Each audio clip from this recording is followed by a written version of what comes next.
Hello, bienvenue dans Business de Meuf, le podcast qui raconte l'entrepreneuriat féminin. Je m'appelle Astrid et dans mes épisodes, vous trouverez toutes les ressources nécessaires pour vous inspirer, vous former et vous motiver. Toujours avec une pointe d'authenticité et de spontanéité. D'ailleurs, sachez que cette saison Business de Meuf est soutenue par Axonote, le logiciel français de la gestion d'entreprise qui permet entre autres de gérer sa boîte de A à Z en quelques clics. Pour vous en dire plus sur Axonote, c'est un logiciel qui permet de gérer sa relation client, ses emailings, ses devis et ses factures sur une même interface. Autant vous dire que ce logiciel pépite vous ira aussi bien si vous êtes en cours de création d'entreprise ou créé depuis des années. Je vous souhaite une très bonne écoute et je vous invite à vous abonner dès à présent au podcast, à nos réseaux sociaux pour être au courant des prochains lives que je vais vous proposer avec mes invités. Vous pourrez aussi leur poser toutes vos questions et être au courant de toutes nos actualités. N'oubliez pas de nous laisser vos commentaires sur les plateformes d'écoute et je vous recommande fortement de rester jusqu'à la fin de l'épisode car nous avons préparé une surprise.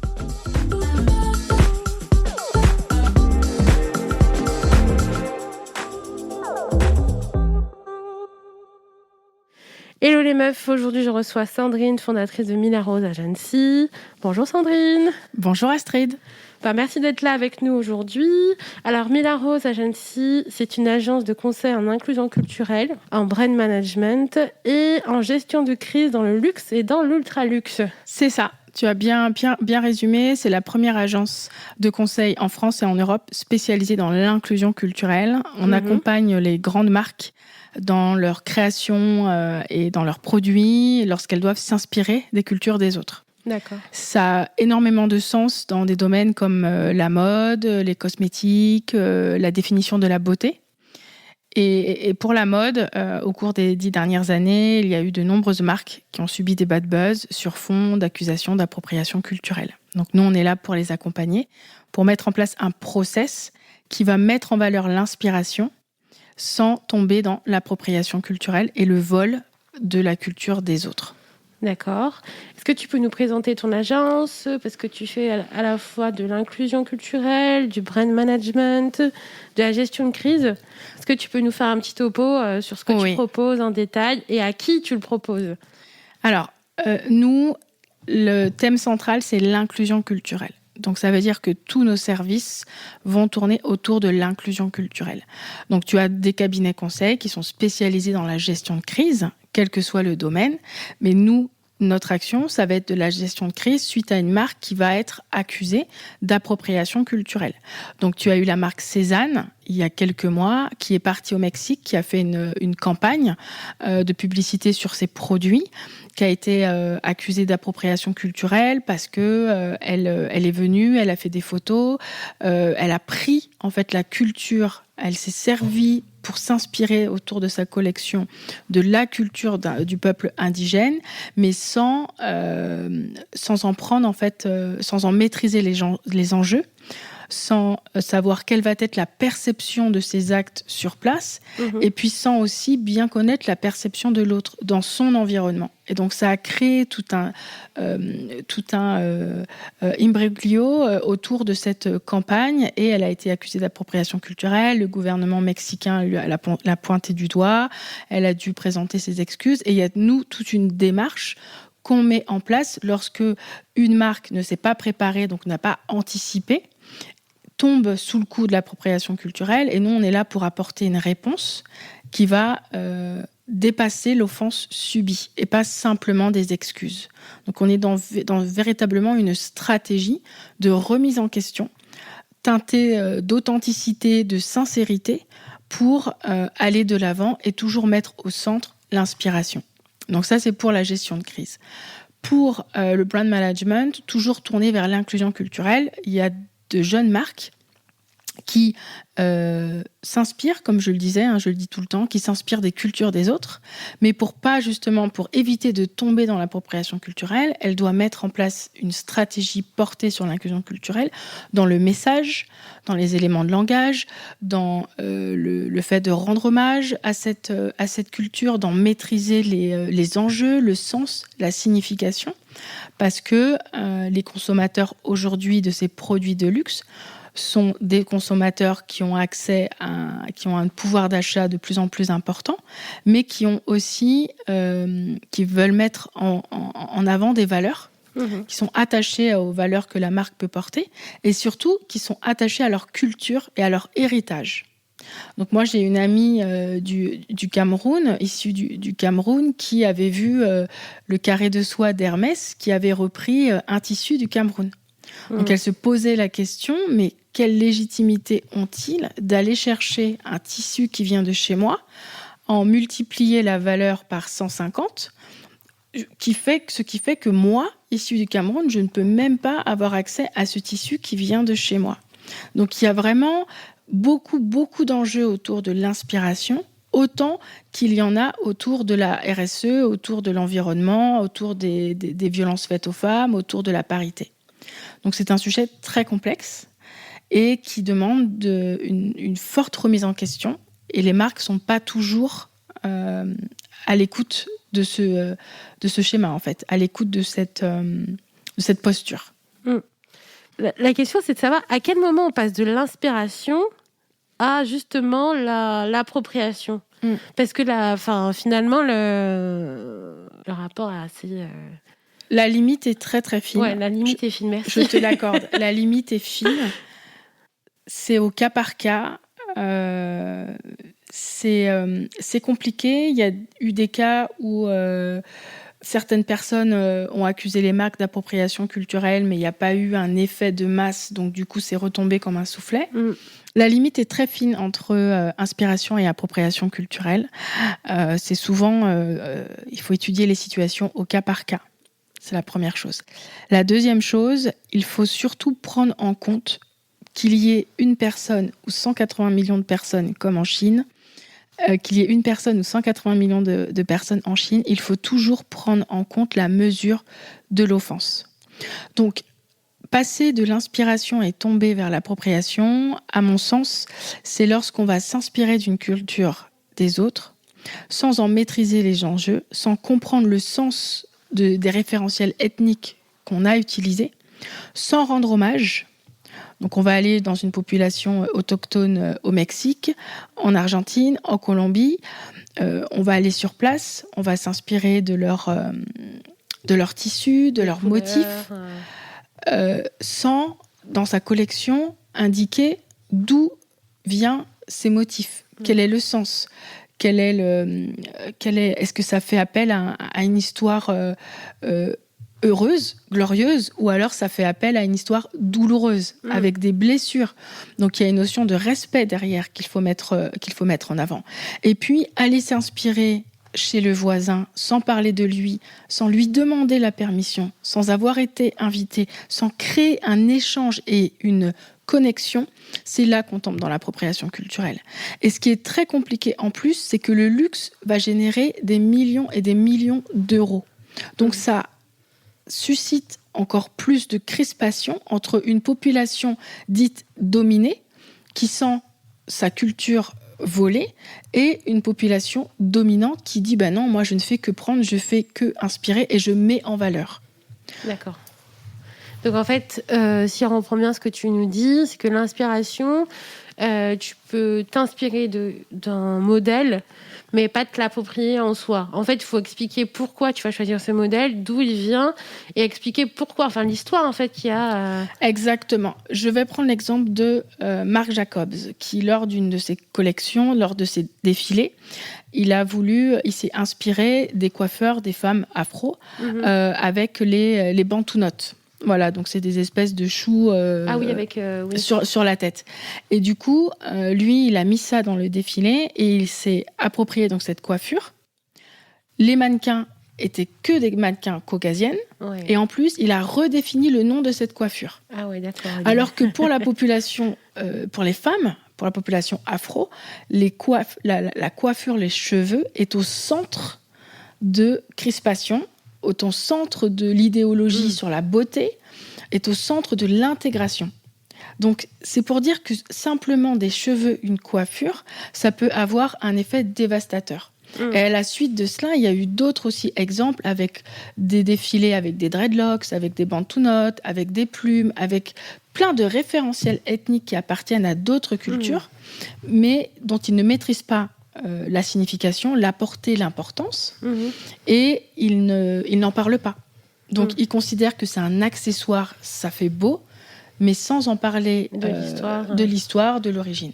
Voilà. Et nous, on est là pour les accompagner, pour faire le lien entre toujours l'inspiration, parce que pour nous, chez Mila Rose Agency, on prône l'inspiration est inhérente à la mode. Il n'y a rien de plus beau que d'aller s'inspirer de la culture de l'autre. Mais comment on le fait et avec quel état d'esprit ? D'accord.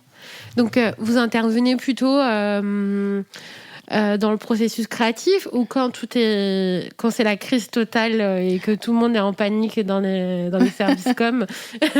On intervient à tous les niveaux. D'accord. Mais là, après, ça dépend des situations. Le mieux, c'est toujours d'intervenir en amont. Donc on intervient avant, dès le processus créatif, avec la direction artistique. Et puis après, lorsque la collection ou le produit est lancé, on travaille avec les équipes commerciales ou le service de communication pour mettre des éléments de langage autour de cette collection qui a été inspirée. Qui s'est inspirée d'une autre culture, pardon. Et puis, on intervient aussi lorsque on n'a pas pu intervenir avec la marque en amont, auprès de la marque en amont. On va intervenir quand il y a le feu. Donc, pour éteindre le feu, donc à court terme et à moyen long terme, parce qu'on va mettre une véritable stratégie en place pour éviter que la situation se reproduise. Et puis surtout, pour aller chercher les clients qui, eux, se sont sentis offensés. Ouais. Parce qu'il y a une notion économique derrière. Ce sujet est extrêmement important parce qu'il y a des millions d'euros d'enjeux. Prenez la marque Dolce & Gabbana, aujourd'hui, qui s'est refait pratiquement complètement en tout cas, une virginité. Après le défilé l'année dernière à Venise, après cette année, le mariage de la sœur Kardashian, ils ont choisi la marque Dolce & Gabbana. Donc, ils sont vraiment en train de refaire surface. Mais il y a 2 ans, ce n'était pas le cas.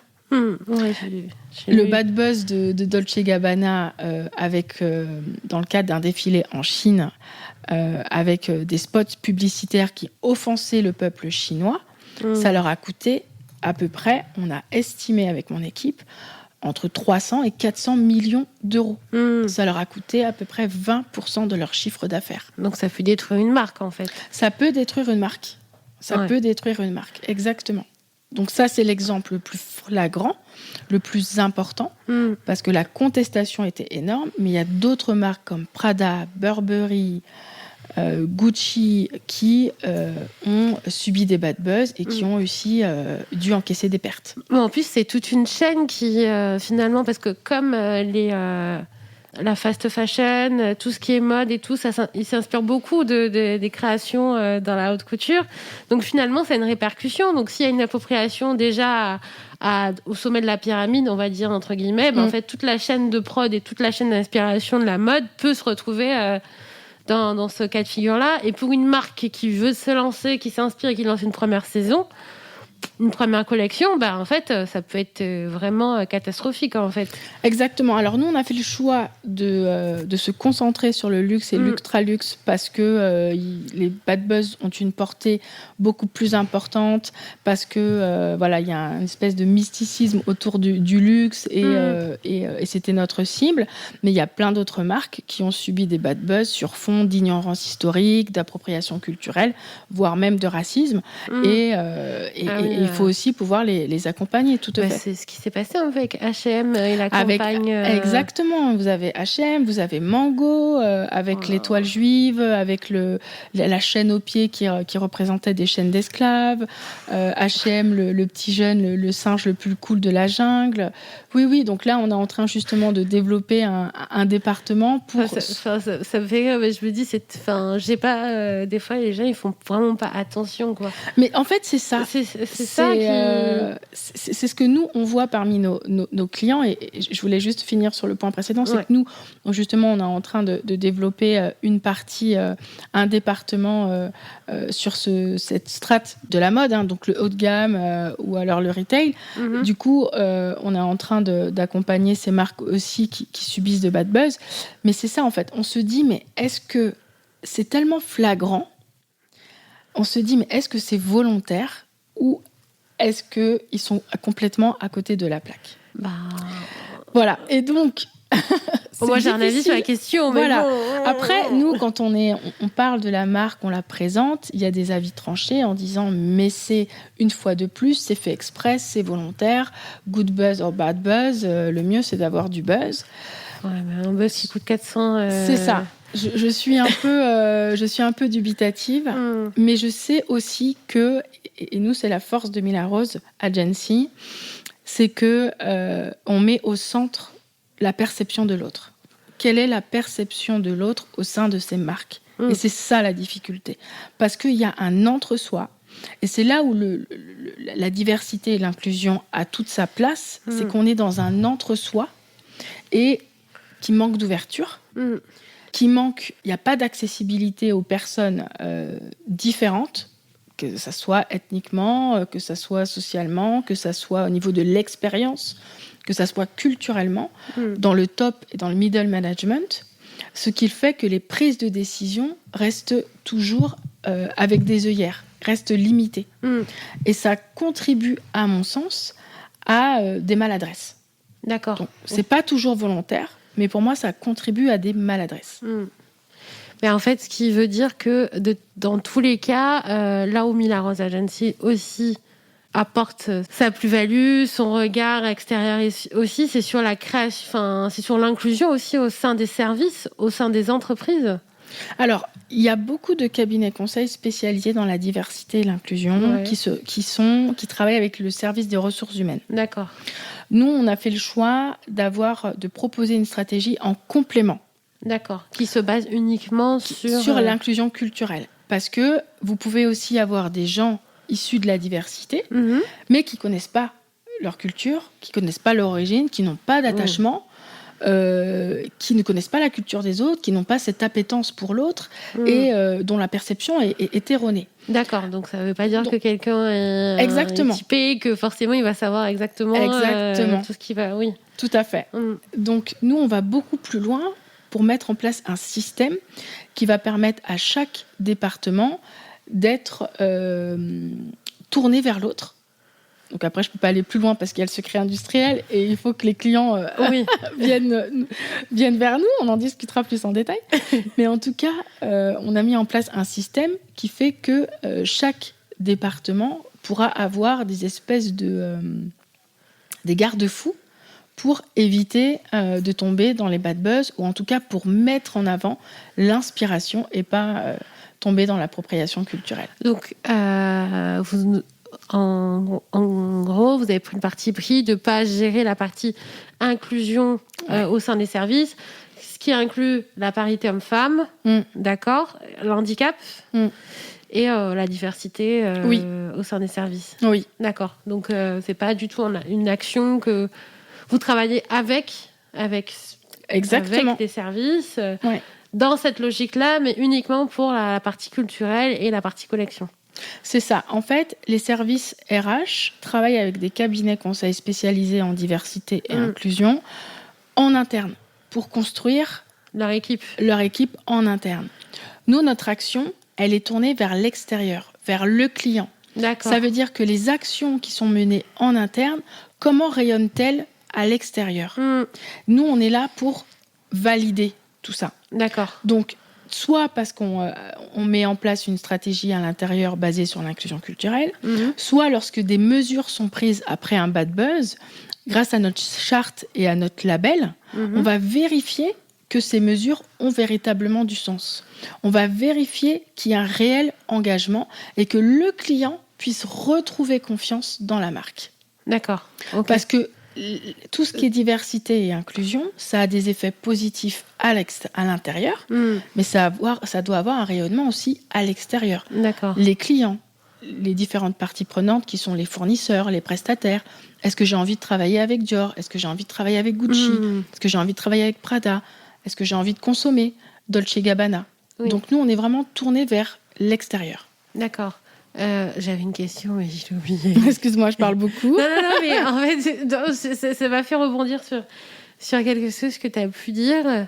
Et bon, ça reviendra tout à l'heure. D'accord. Est-ce qu'on peut dire qu'aujourd'hui, qu'on est passé à un ère où le consommateur va plus être regardant sur sur les marques qu'il va acheter? Finalement, on n'est plus dans l'ère où, oui, je vais m'acheter un sac Chanel parce que c'est un sac Chanel, mais ok, je vais acheter un sac Chanel, mais parce que à l'intérieur, c'est une marque qui me parle et qui a des valeurs qui me respectent, entre guillemets, qui respectent ma philosophie, ma façon de voir les choses. On sera moins dans le consumérisme pur. Exactement. Vous avez l'un des fils de Bernard Arnault qui a dit « Aujourd'hui, les marques appellent à de l'authenticité, de l'engagement ». D'accord. Bernard Arnault, c'est le PDG du groupe LVMH qui contient des dizaines de marques de luxe. Donc le message est fort. Ouais. Aujourd'hui, n'importe quelle marque, pour se développer, pour résister, pour être ancrée dans le milieu, il faut qu'elle puisse avoir des valeurs, une culture entreprise, des engagements, un ADN vraiment tourné vers l'autre, vers la diversité, l'inclusion et l'inclusion culturelle, outre les autres valeurs qui lui sont propres. Pour moi, c'est indispensable. Et je me souviens à l'époque, quand il y a eu la mort de George Floyd, malheureusement, il y a 2 ans, qui a fait exploser le mouvement Black Lives Matter, qui existait déjà depuis 2013-2014, mais ça a fait exploser au-delà des frontières et au-delà simplement du mouvement militant. Beaucoup de marques se sont engouffrées et ont commencé par des mots, en disant moi aussi je condamne la mort de George Floyd, je condamne les violences policières, je condamne ci.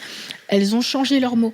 Elles ont dit je suis contre les discriminations, je suis en faveur de la population noire. Des mots qui n'étaient pas employés notamment par les marques françaises, qui n'étaient pas employés dans le milieu de la mode. Parce que c'était tabou, en fait. C'est comme donner son parti politique. Exactement. C'était tabou. Mais attention, parce qu'il y a des marques qui ont affiché leur engagement suite à cet épisode, mais lorsqu'on a creusé et qu'on a regardé leur équipe, on a regardé leur modèle, leur mannequin, leur message, c'était en totale incohérence avec l'engagement ponctuel autour de la marque, de la mort de George Floyd. Exactement. Donc, quand on dit « oui, je veux m'engager », nous, on est la Mila Rose Agency, toujours tournée vers l'inclusion culturelle, on met en place des outils pour vérifier ces engagements, pour valider et pour entrer vraiment dans une démarche d'authenticité. Et ce sera là, à ce moment-là, que les clients vont revenir, vont continuer à rester attachés à la marque. C'est un peu comme le phénomène du greenwashing, entre guillemets. C'est comme McDo qui change son logo en vert. Mais au final, McDo, oui, d'accord, ils ont une politique, ils disent oui, le steak est français, la pomme de terre vient de Normandie. Mais en attendant, c'est du greenwashing et on continue à... le McDo, ça reste du McDo quand même. Ouais. Et c'est un peu ce qui se passe dans certaines marques. Par exemple, j'en ai entendu beaucoup parler autour d'une marque de slip français, autour de comptes tournés vers la mode. Enfin, pas la mode, mais des comptes Insta qui sont tournés vers l'inclusion, la grossophobie, voilà, et qui finalement, au sein de leurs équipes, tout le monde est en taille mannequin. Donc, il y a un peu ce truc où on dit oui, nous, on est pour toutes les peaux, tous les corps, l'inclusion, mais au final, dans l'équipe, tout le monde se ressemble, on dirait des clones. Et en gros, on ne sait pas, au final, qu'est-ce qui se passe au sein des boîtes. Et c'est ça qui fait un petit peu... on aimerait plus de transparence, je pense. On aimerait plus de transparence. Et ce qui est dommageable... C'est ce que je disais en introduction, c'est que les marques peinent à faire ce travail de remise en question. Ce que je peux comprendre, quand on est dans le haut... l'entre-soi, on va pas... L'entre-soi, quand on surfe sur la vague du succès, c'est compliqué. Mais quand il y a un bad buzz qui arrive et que ces marques continuent à travailler avec des cabinets conseils classiques, qui ont des stratégies classiques, qui ne mettent pas au centre la perception de l'autre, selon moi, cette stratégie a ses limites. Ou alors qui vont chercher des techniques qui ont émergé dans les pays anglo-saxons, comme le chef de la diversité, mais ce sont des marques françaises. Donc les chefs de la diversité en France, avec ces sociétés qui ont des portées internationales, qui utilisent cette solution, alors que le chef de la diversité a quand même émergé dans des pays où les luttes raciales, les luttes pour la place de la femme, les luttes pour la place des minorités sont très importantes et on emploie les mots comme il faut les employer. Du coup, je trouve que ça apporte énormément de confusion et finalement, on n'avance pas. On n'est que dans le paraître, dans le superficiel, et on ne va pas au bout des choses pour aller. Quelle stratégie on peut mettre en place ? Quelle approche on peut avoir, quelle vision on peut suivre, qui sera en cohérence avec notre ADN, qui nous correspond, mais, comme je dis, qui sera teintée d'authenticité. Ah oui, c'est comme tous les nouveaux postes, les CDO, chef de diversity officer. Oui, Chief Diversity Officer, oui, exactement. Oui, avec mon accent anglais là qui tue. Le mien n'est pas mieux, je te rassure. Oui, mais toi, t'as vécu à l'international. Moi, mon truc, j'ai habité au Canada, mais à partie anglophone, mais l'anglais est parti aussi vite que moi, je suis revenue en France. Mais en fait, oui, tous ces postes-là sont arrivés, mais dans des pays où c'est beaucoup plus ancré. Et en fait, on a l'impression en France que c'est utilisé un peu pour... on a eu un bad buzz, on va prendre un CDO, comme ça, au moins, ça va éteindre l'incendie... le temps que tout le monde se calme, on va montrer qu'on est dans une démarche ouverte, mais finalement, les choses n'avancent pas plus que ça, en fait. Alors, ce qui est très compliqué avec le chef de la diversité, c'est que, à mon sens... Comment on le recrute ? Qu'est-ce qu'on met dans la fiche de poste pour que ce ne soit pas discriminant ? C'est ce que j'allais dire. C'est comment on le recrute, quel est son pouvoir, il est rattaché à quel département, quel est son périmètre d'action. Ça, c'est très important. Et quand on voit les études qui sont menées dans les pays anglo-saxons, à l'intérieur desquels les chefs de la diversité sont quand même présents depuis quelques décennies, et on voit bien que leur marge d'action est extrêmement faible. Et que la plupart s'en vont parce qu'ils se sentent démunis, parce qu'ils n'arrivent pas au bout et ils ne voient pas les résultats. Donc, quand on sait que dans les pays anglo-saxons qui sont bien plus avancés sur ces questions-là, ça ne fonctionne pas, comment en France ça pourrait fonctionner ? Donc, je ne dis pas qu'il faut écarter les chefs de la diversité de la stratégie. Je dis simplement qu'en complément du chef de la diversité et avec justement une étude sur son périmètre, il dépend de quel département, sa marge d'action, son influence, mettre en place la stratégie d'inclusion culturelle dans les différents départements, ça, c'est les clés du succès. Ça aurait du sens. Exactement. Alors, moi, j'ai une question plutôt en rapport avec la création de ta boîte. Ouais. Tu avais déjà 2 boîtes. Ouais. Et là, tu en as fait une 3e. Ah non, j'avais pas 2 boîtes, j'avais une boîte. Ah, je croyais que tu allais me dire j'avais une boîte et demie. Non, j'avais une boîte. Là, c'était la 2e. Ouais. Puis en même temps, je suis sur d'autres projets. Ouais. Donc, c'est très compliqué. Ouais. Très, très compliqué. Donc, j'attends ta question. Non, attends, maintenant que tu me dis que c'est compliqué, j'ai envie de savoir plus de choses. Ouais. En fait, qu'est-ce qui t'a donné envie, justement, de créer cette entreprise, en fait ? Ouais.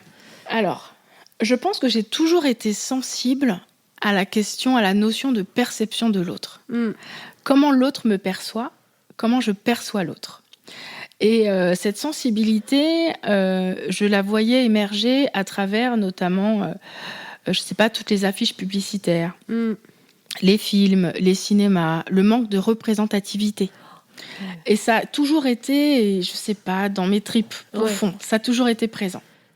Et un jour, je suis sur mon téléphone, je vois 50 Cent qui brûle un t-shirt Gucci.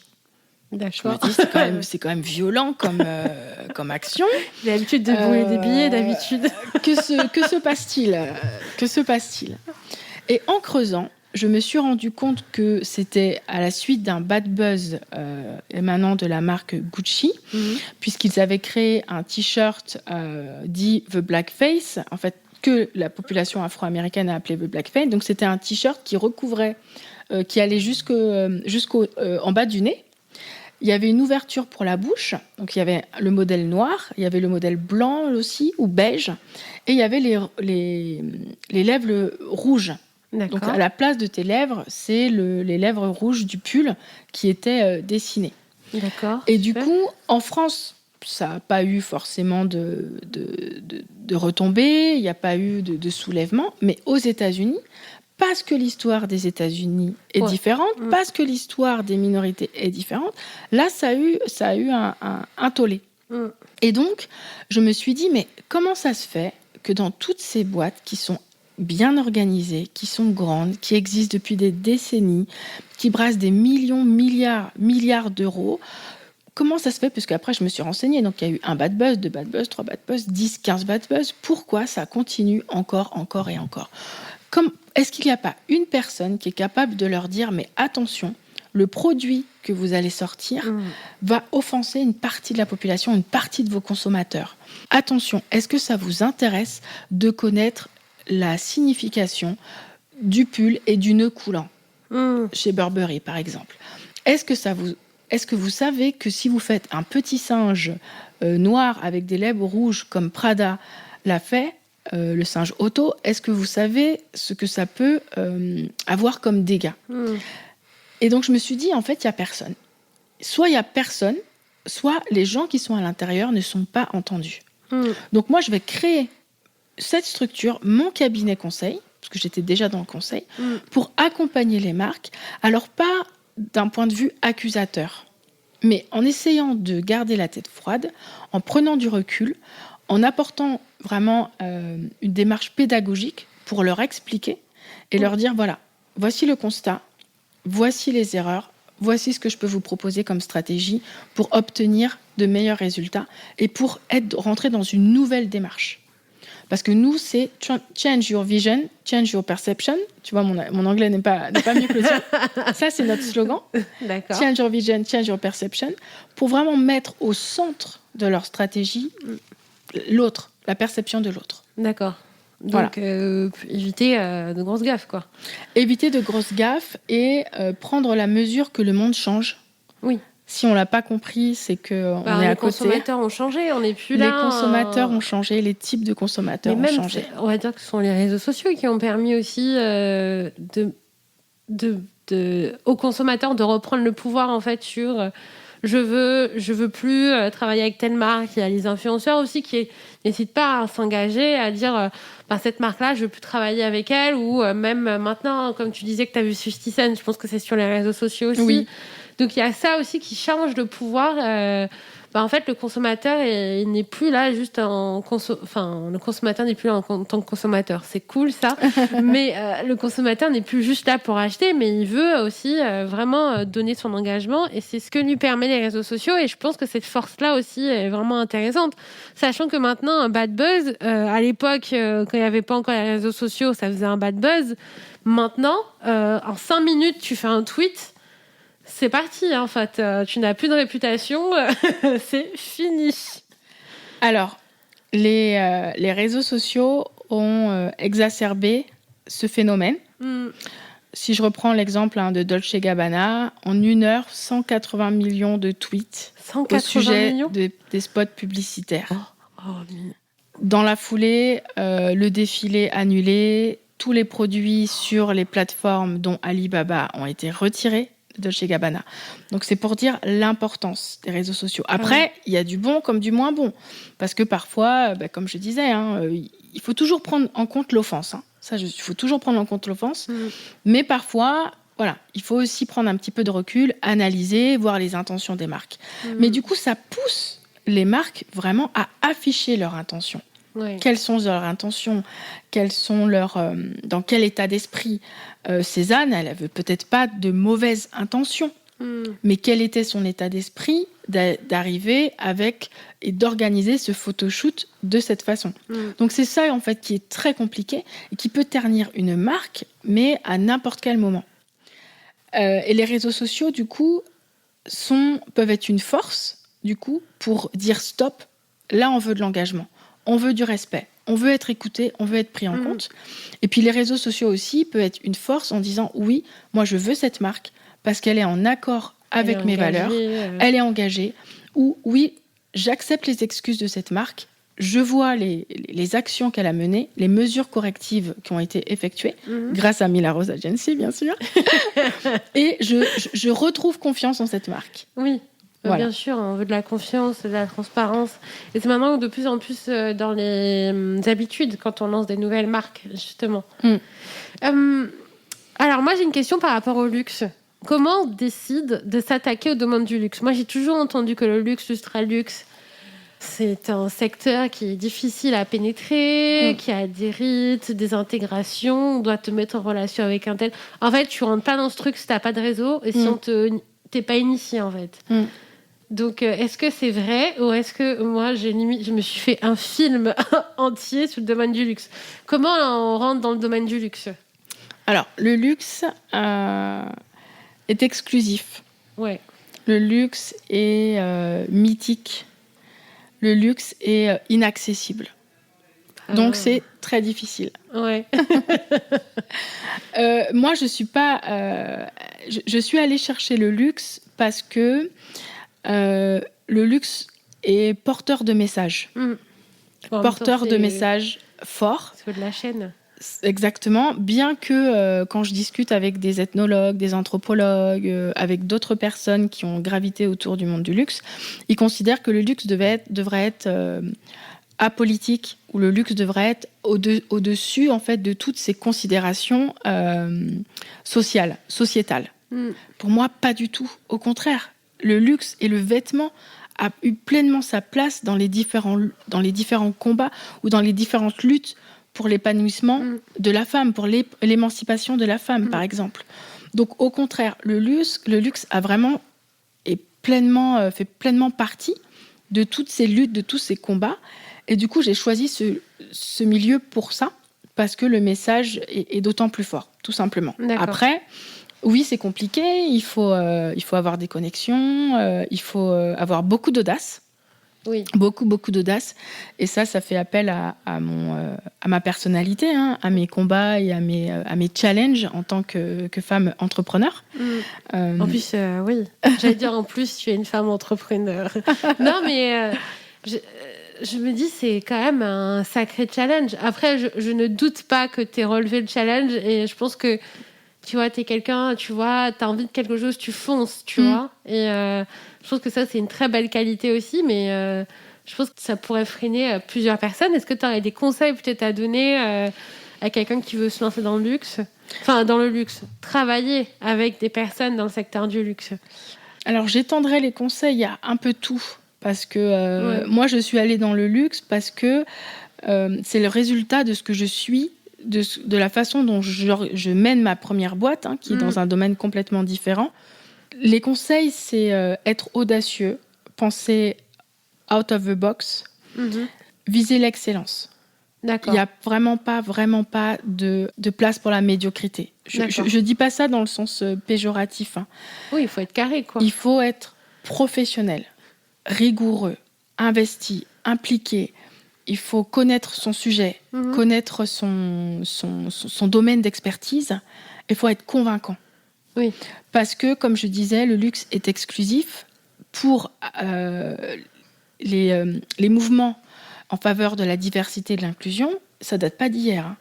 Et pour qu'aujourd'hui, on ait des mannequins issus de la diversité, on ait des femmes enceintes, on ait des mannequins en situation de handicap ou des mannequins qui redéfinissent la beauté parce qu'elles sont tout aussi belles comme la mannequin, ce nom m'échappe, top modèle qui souffre de vitiligo. Oui. Il a fallu des combats pendant des années. Donc si on n'est pas habité par le message, par la passion, et si on n'est pas convaincant et audacieux, ben on sera pendant très longtemps, on se heurtera à un mur et on va se décourager. D'accord. Donc en fait, il faut y aller avec la tchatch, le dynamisme, avec la détermination. Ouais. Je veux ce contrat et je ne pars pas si je l'ai. C'est ça. Il faut que ça ait du sens aussi, parce que c'est pas. J'entendais des acteurs qui nous disent, qui rencontrent des jeunes en disant oui, je veux être acteur parce que je veux être acteur. Non, si vous voulez travailler dans le luxe, c'est bien. Après, tout le monde n'est pas obligé de travailler dans le luxe. Hein. Il y a plein d'autres domaines qui sont tout aussi porteurs. Mais il faut aussi que ça ait du sens. Oui. Pourquoi vous voulez travailler dans le luxe? Pourquoi avec le luxe? Quel est le message? Qu'est-ce que vous allez en retirer? Qu'est-ce qu'eux vont en retirer? Donc ça participe à quoi? Voilà. D'accord, donc il faut vraiment avoir une vision. Oui, complètement. D'accord. Et pas y aller en improvisant. Ouais, je veux travailler dans le luxe parce que c'est cool. Parce que c'est cool, parce que c'est LVMH, parce que c'est Kering, parce que c'est Dior, parce que c'est Chanel, parce que non. Et parce que ils vont me donner des sacs à main gratuitement. Non. Si quelqu'un m'entend, je lui donne mon adresse. Il n'y a pas de souci. Ah bah oui, tu nous as vachement inspiré pour cet épisode et donné pas mal de conseils pour déjà penser à tout ce qui est inclusion au sein de sa boîte, penser à comment c'est orienté, comment sont gérer les services, comment on peut inclure l'inclusion, comment on peut penser à l'inclusion culturelle au sein des boîtes. Ça a été vraiment riche en apprentissage. Merci Sandrine. Merci Astrid. C'était complet, c'était cool. Et si vous voulez savoir un petit peu plus sur la diversité, moi j'ai lu un article récemment sur Welcome to the Jungle. Est-ce que tu as, toi, peut-être des ouvrages ou des livres ou des choses tu pourrais nous conseiller? Je vous mettrai tout dans le descriptif en bio, ainsi que le contact de Sandrine pour que vous puissiez la suivre et de Mila Agency. Mila Rose Agency. J'oublie toujours le rose. Désolée, mon Dieu. De Mila Rose Agency. Pas de problème. Est-ce que tu as des ouvrages, des livres, une petite reco à nous donner? Alors, justement, moi, je travaille avec une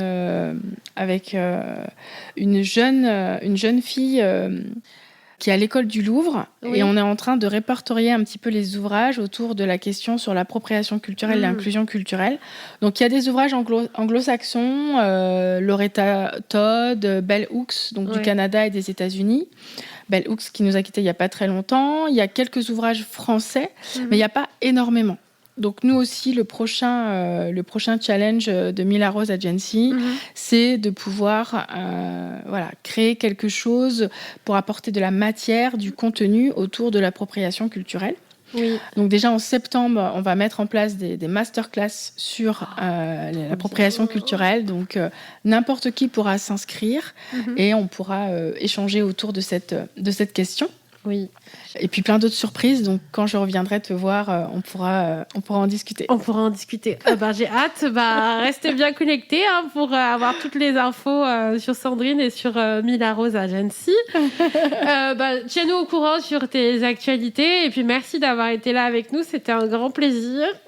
Merci Astrid, merci à toi vraiment de nous accueillir et de nous permettre de parler de nos vies, de nos projets et tu nous encourages vraiment à continuer. Donc c'est très inspirant ce que tu fais et merci beaucoup. Merci.